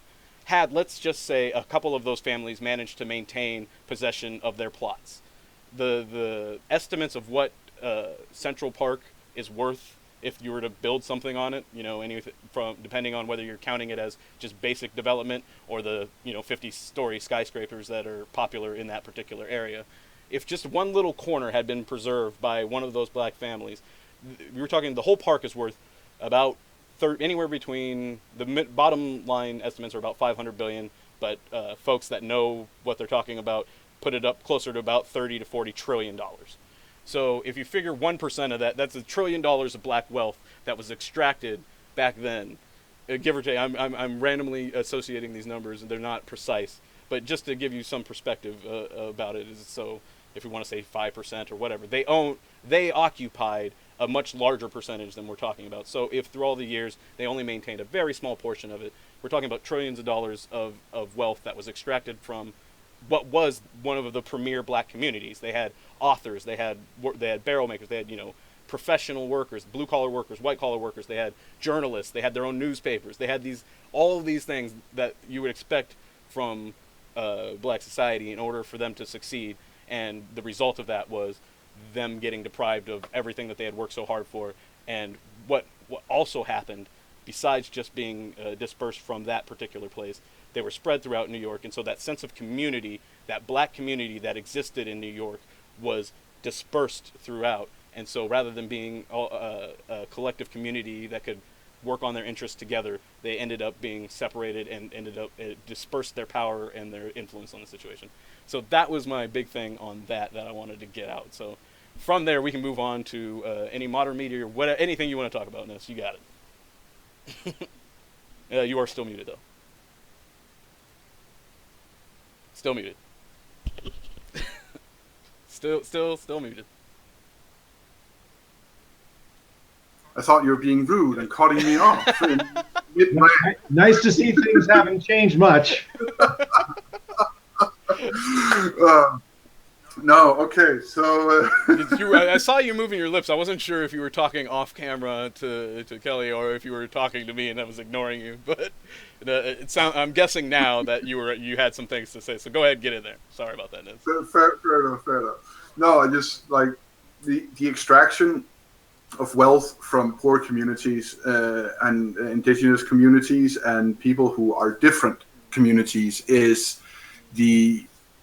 it's become a science, basically. I mean, it's what John Perkins talked about earlier this week, when not this week, but earlier on with Nick, who did an interview with him, and it's how the national, it's how the World Bank does it, it's how governments does it, it's how credit institutions of credit, banks, and I'm not talking about your local community bank. I'm talking about the kind of banks that bankrolls both sides of a war because they can, because they're not as interested in profit as they are in the debt left behind, because the debt allows them to control.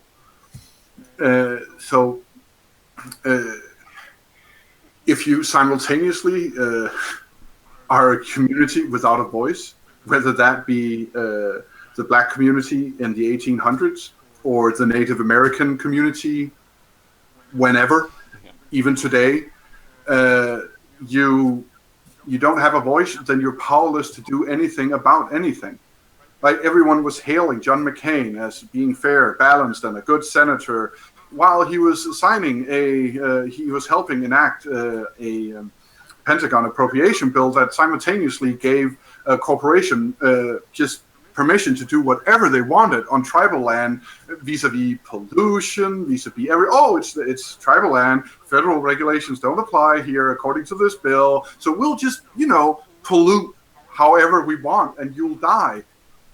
Year after year after year, trying to make hay about it, trying to get someone's attention on it, and no one giving a damn about it. So having a voice is as important as activism. Gandhi used journalism to shame the United Kingdom into giving India its freedom. He's often quoted as having said, first they laughed at us, first they ignored us, then they laughed at us, then they fought us, and then we won. And people take that to believe that, first they laugh at us. Okay, check, they laughed at Bernie. Then they, and that was after they ignored us. Check, that we also have that with Bernie. And now they're trying to fight us. Okay, so after fighting us comes winning. No, the reason that Gandhi could make this statement was because he was a pacifist movement.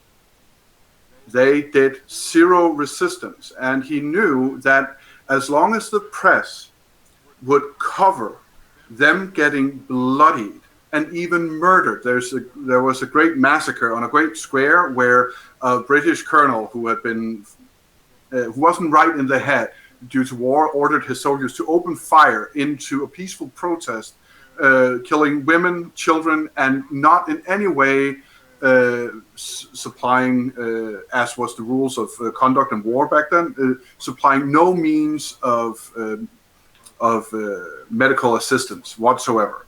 So you have all these atrocities taking place, but if the press isn't covering them, they're just taking place. It's happening in a vacuum. Nothing gets done. Yeah, basically the continent of Africa is a pretty good example of that.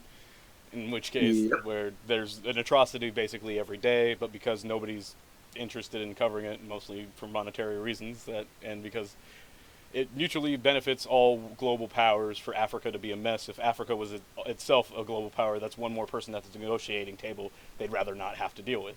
Why not just deal with Asia, America, South America, the Russian Eastern Bloc or whatever? Why not leave it where it is? Why add somebody into the table if we can just leave them disorganized and begging for our help? And then we can fight amongst ourselves. I don't think it's as conceited as that necessarily. I think maybe it was at a time, but I think it's as easy to state as, profit. Yeah. Bottom line. Yeah.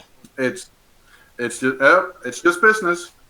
As I said on one of my appearances on Benjamin's show, at some point that statement, it's just business, nothing personal, actually becomes the meanest thing you can say, because the person killing you and your family, would you rather that person does not know your name, that person is doing it by accident again and again and again, or would you actually prefer that person had a reason, like blind hatred, or that you slept with his wife, or just any humane reason that you can actually relate to as being okay, not a reason you'd be okay with dying for, but at least it would be personal, not this, I'm sorry, did you exist? Whoops. I hadn't really thought about the at impact of personalization of when you're killing me, right? Yeah. I mean, you can at least have the decency to hate me when you kill me. Nothing personal.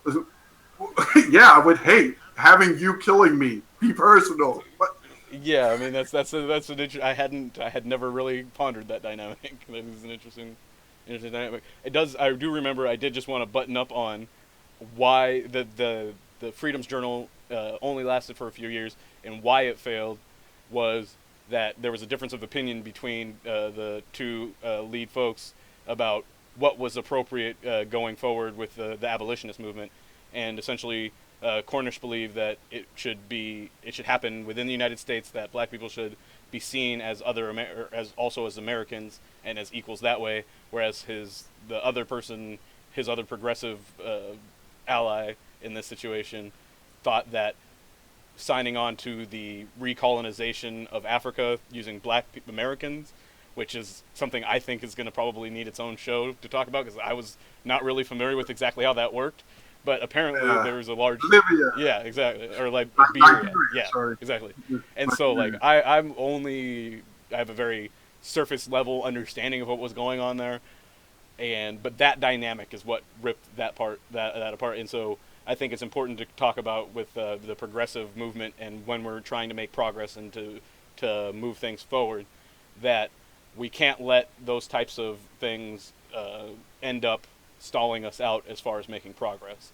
We can't let the arguments about whether we recolonize Africa or whether we do that, we can't let that stop us. It doesn't mean we don't have those discussions. It just means that we have them with the understanding that we need to move forward, and that's what we need to make progress, and we need to do those things. But that does not mean sacrificing any and every ideal in order to achieve that. So while the Liberia thing might have seemed like a good idea for some black folks, like it could have, but like I think what Cornish was writing about and what he was talking about and what he was fighting for was something different. And so it's important to recognize that it's different, and so that while you could do that other thing, but you can't call that progress on this front, because we're fighting for something different than what that is.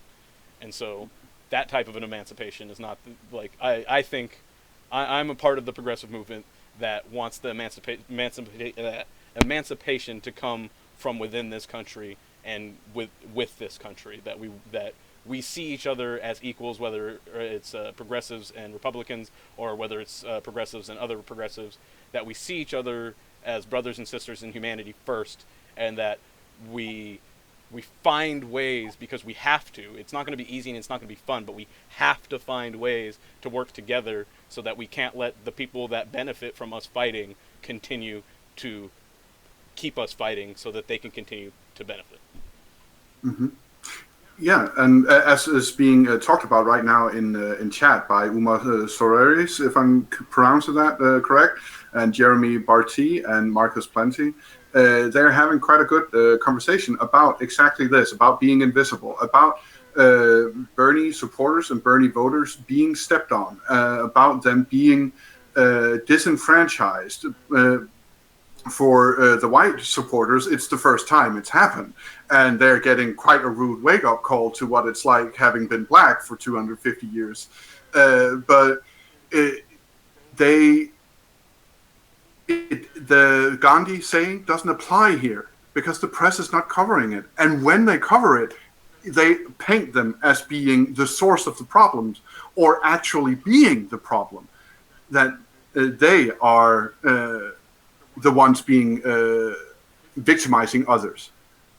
And this is why the Gandhi doctrine only applies in a world in which you have a free press, and freedom in this case also means free from money, free from monetary interests. A journalist should think about his ethical obligation to tell the truth and to be part of the fourth estate of democracy and represent his readers, and not represent his readers, but to give his readers good and fair coverage and giving them the information they need to make good informations. They should not be thinking about where the next set of big investments come from to expand their telemarketing network.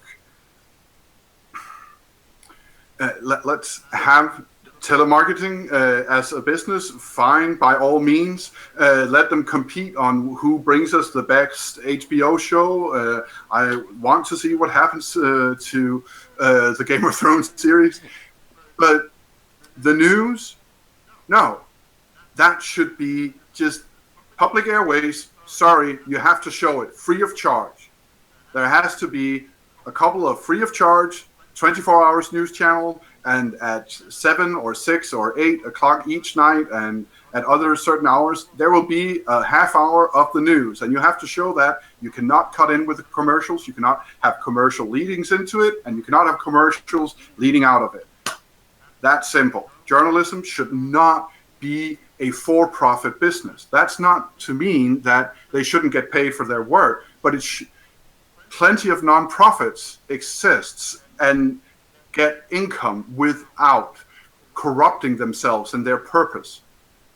That's an interesting point, and I think one of the I feel I don't know how to word it, but it's like I feel that it's a great opportunity for people to listen to us so that we can get our ego stroked, that people are interested in what we have to say and those kinds of things. But I also feel that it's unfortunate that I feel like our shows like ours, or like and not to belittle Ben or Anoa's or Nick's intellect at all, but I feel like we're being done a disservice by society that we had to get motivated on our own in order to find these truths, in order to present these truths to people in ways that we thought were remotely accurate. And I know Ben's definitely taking a much more professional route as far as being going to school and getting educated in related fields and along those lines. And I know people have various backgrounds, and Noah's a lawyer also, and so that they've people have established themselves in a variety of ways. But that it's just weird to me that we have this whole professional journalism class, millions and billions of dollars being generated, and yet so few of those people feel like that's the community where this type of stuff is going to come from, where these truths are going to come from. And I mentioned the muckraking and the progressive era. One of the things that came out of that, and I'll do it really briefly, but it was a story called The Factory. And what The Factory was basically about a Lithuanian immigrant who comes into the country and works in Chicago's meatpacking district and suffers all sorts of problems, the dangers on the job and just the problems of being an immigrant in the communities, and the death and destruction and the dangers, again, just the dangerous working conditions and all these things. And It's about why we need to come together as communities in order to achieve things and all these things. But the story that came out of it, the thing that the national press, that the politicians, that everybody latched onto was, wait, you're saying they're doing what with our meat? And so the focus of the story became the meat packing and what was happening to the meat that people were eating later. And the humans that were being so grossly mistreated in the plant didn't make any headlines, that's not what people understood as the point of the story. So it's often also difficult that even when you find a voice, you have a platform, you do all those things, you report the good quality news, sometimes that's just not what people hear. What people hear is, wait, you said that my meat might be poisoned? It's like, I don't care that the guy fell into the vat of pig fat and was boiled alive and then you served it to me. The problem that I have is that you served it to me, not that you had a situation where people can just fall into our food and then be served to it. Like, that's what is a struggle that we're going to find, and that many people have already struggled through or have dealt with or run into in a variety of different ways.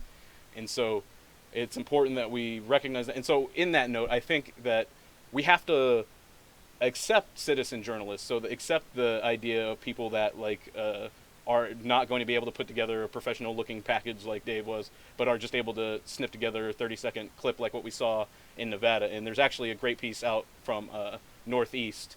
You can check out his channel on YouTube, Northeast, and he put together a great package that's also on the Burn Report, I believe.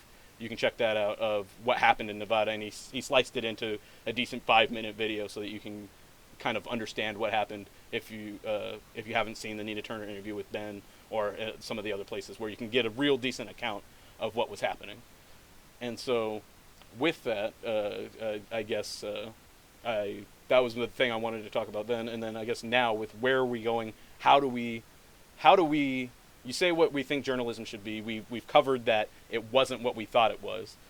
And so how do we get from where we are, knowing our history, to where we want to be with journalism?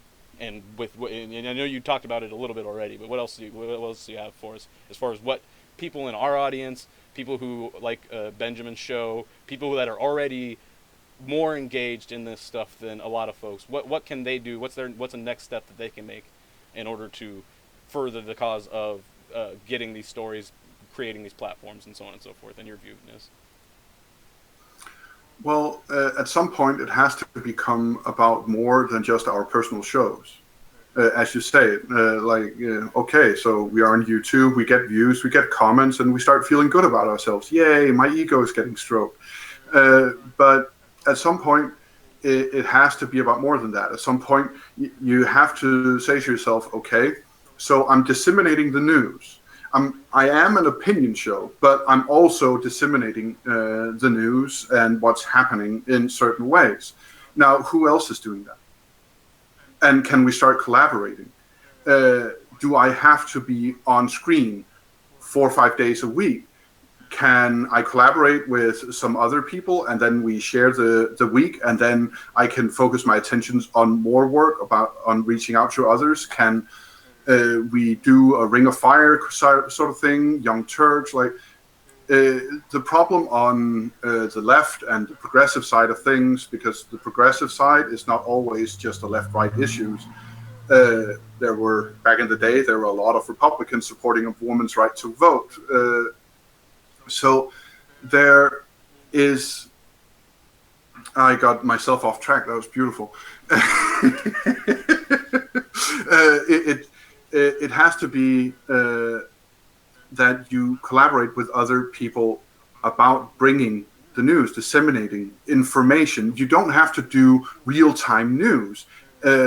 When New York Times got their 5-piece article on Libya out, that was about 3-5 years after the fact, but that's how long that takes. Now, that the people who brought you that article did not do so completely on their own. They had researchers helping them. They had a paycheck helping them. They had expense accounts helping them. They had all sorts of things helping them. I'm almost certain that they went to colleagues for lines, to other leads, and to more into. I mean, it does not have to happen in a vacuum. You go out, you find others, you set your ego aside, and you collaborate, like we're trying to do here at Project Sanity, as we're trying to do at the Progressive Army. And that is the first steps. We have to, I can easily say what I think should just be done, in my opinion, but I disseminate information my way. I absorb information and get a hold of information in my own way. It can't be made individual for everyone, but it has to be a conversation. And that is one of the things we want here at Project Sanity. We want to invite you to a conversation about not just how to do the news. We're awash in information on the internet, and half of it is straight up lies. The other half is opinions that spin it certain ways. And then you have this tiny fraction, which is actually anything resembling nuance or fact or anything coming close to truth. So we need to have a conversation about how do we keep information, how do we disseminate it, how do we make it available. And I agree 100% with you, what you got there, Nis. And I just, because we're running short on time, I just want to let everybody know Ben's coming on in just a few more moments. Before we go, we're going to have our moment of sanity, so stick with us for that. I'm going to try and make sure that we have enough time.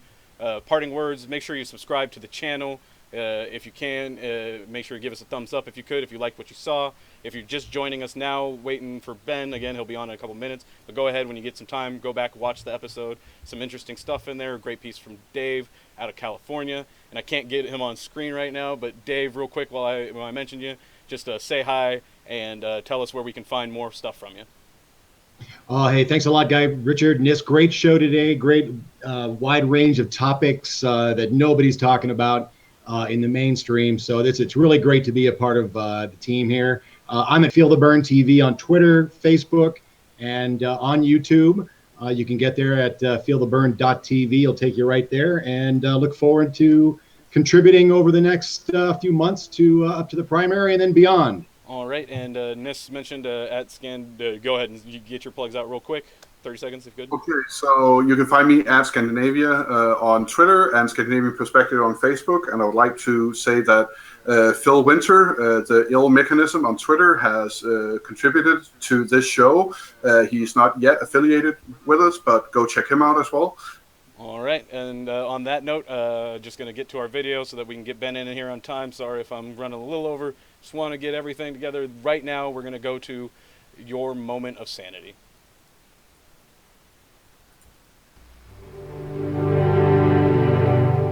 Here's to the crazy ones, the misfits, the rebels, the troublemakers, the round pegs in the square holes, the ones who see things differently.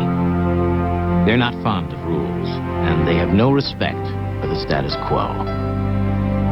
You can quote them, disagree with them, glorify or vilify them, but the only thing you can't do is ignore them.